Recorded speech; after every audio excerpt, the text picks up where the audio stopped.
हम हमेशा आपको एक बात कहा करते हैं, आज फिर दोहराना चाहेंगे।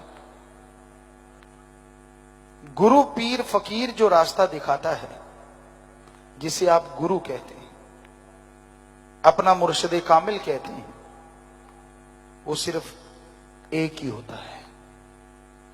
जितने ज्यादा खसम बढ़ाओगे, रोओगे, पीटोगे, चिल्लाओगे, बात करनी है तो अपने पीरो मुर्शिद कामिल से करो। दुनिया का कोई भरोसा नहीं, कौन अपना मतलब हल निकालने के लिए, कौन अपनी यारी दोस्ती की आड़ में क्या कर जाए, कुछ पता नहीं। इसलिए हमेशा अपने गुरु पीर फकीर के वचनों को मानो। इर्द गिर्द दाएं बाएं कौन रहता है, कौन क्या करता है, उसकी परवाह ना किया करो। वचन पीर फकीर के मानो। सत्कार सारी दुनिया का करो, पूरे समाज का करो, कोई उससे रोकता नहीं।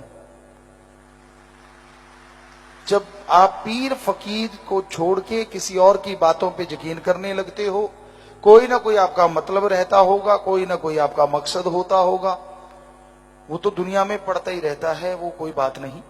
लेकिन पीर फकीर के वचन सिर्फ पीर फकीर के होते हैं। दुनियादारी के लोगों के वचन नहीं होते, कई बार घात कर जाते हैं। तो इसलिए ये हमेशा याद रखिए, हर किसी की बात को वचन मत बनाया करो, कोई भी क्यों ना हो। गुरु के वचन तो सिर्फ और सिर्फ गुरु के होते हैं, क्योंकि वो गुरु के वचन नहीं होते, वो उस ओम हरि अल्लाह वाहिगुरु राम के वचन होते हैं। और वो वचन फकीर पे ही उतरते हैं, किसी दूसरे पे उतर ही नहीं सकते, तो दूसरे की बात पूरी कैसे हो। इसलिए ये दिलो दिमाग में पक्का कर लिया करो, गुरु पीर फकीर के बराबर आप जब किसी को मानते हो तो आप धोखा खाते हो। क्योंकि बेपरवाह जी ने ये वचन किए हैं, रख वर्ज जरा इन्हां अखियां नू बिना पीर दे दूजा तकना नहीं। बस सारी बात ही आ गई, हाथी के पैर में सारे पैर आ जाते हैं भाई। बाकी आपकी मर्जी है, हर कोई मर्जी का मालिक है, लेकिन ये वचन 100% सच है। तो आप शास्त्र नाम शाह मस्तान जी दाता के बताए हुए राह पे चला करो। कोई सत्संगी आके कह देता है मैं नोट डबल कर दूंगा, कोई सत्संगी आके कह देता है नहीं जी पिताजी ने तो ये कहा है आपके लिए, और आप आंखें बंद करके उस पर यकीन कर लेते हो, और वो अपना मतलब निकाल जाता है और आप रोते फिरते हो।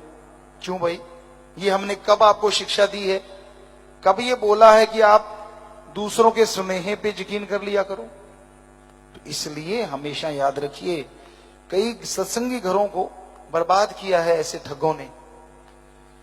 चले जाते हैं, मुझे तो जी पिताजी ने ये कहा, मुझे ये वचन हुए हैं, आपके लिए ये वचन हुए हैं, आप मेरा ये करो वो करो, तो समझ लो कोई महाठग आपके पास आ गया। बचना है तो बच जाओ, नहीं तो रगड़ देगा भाई। तो हमेशा इन बातों का ध्यान रखा करो। पीर फकीर को सतगुरु मौला नवाजते हैं, उसके बराबर कोई परिवार या कोई और दूसरा होना तो दूर, पांव की धूल के बराबर भी नहीं होता, चाहे कोई क्यों ना हो। आप मान बढ़ाई दे दे के आदमी को कुप्पा बना देते हो, और फिर वो काबू नहीं आता। इसलिए ये बात वचन है, इसको काट करना समझो अपनी खुशियों का घात करना है।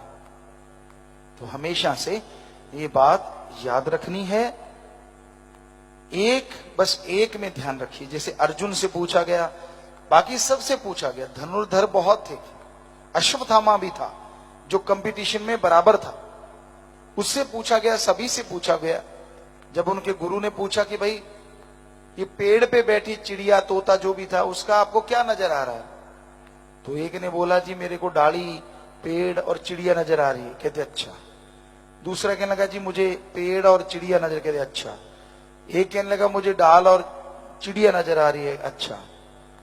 और अश्वत्थामा की बारी आई तो कहने लगा जी मुझे तो सिर्फ चिड़िया नजर आ रही है। गुरु कहते अच्छा। अर्जुन से पूछा तो अर्जुन कहने लगा जी मुझे तो सिर्फ और सिर्फ चिड़िया की आंख नजर आ रही है। जब निशाना आंख में लगाना है और निशानेबाज अगर भटकेगा तो निशाना कैसे लगाएगा। तो जैसे उसको आंख नजर आती थी, ऐसा काश आपको ओम हरि अल्लाह सदगुरु मौला ही नजर आए, तो हो ही नहीं सकता काल आपका बाल भी बांका कर दे। जब आप उस आंख की जगह पूरी चिड़िया देखते हो, फिर डाल देखते हो, फिर पेड़ देखते हो, तो गड़बड़ वहां हो जाती है। तो एक सत्संगी को राम के अलावा किसी पे दर्ज की नहीं रखना चाहिए। ओम हरि अल्लाह सतगुरु मौला ही, वो भगवान ही एक ऐसे हैं जो दोनों जहान की खुशियां बख्शते हैं। दृढ़ यकीन रखिए, उसी पे अमल करते हुए आगे बढ़िए, ताकि उसकी दया में रहमत से अंदर बाहर से माला माल आप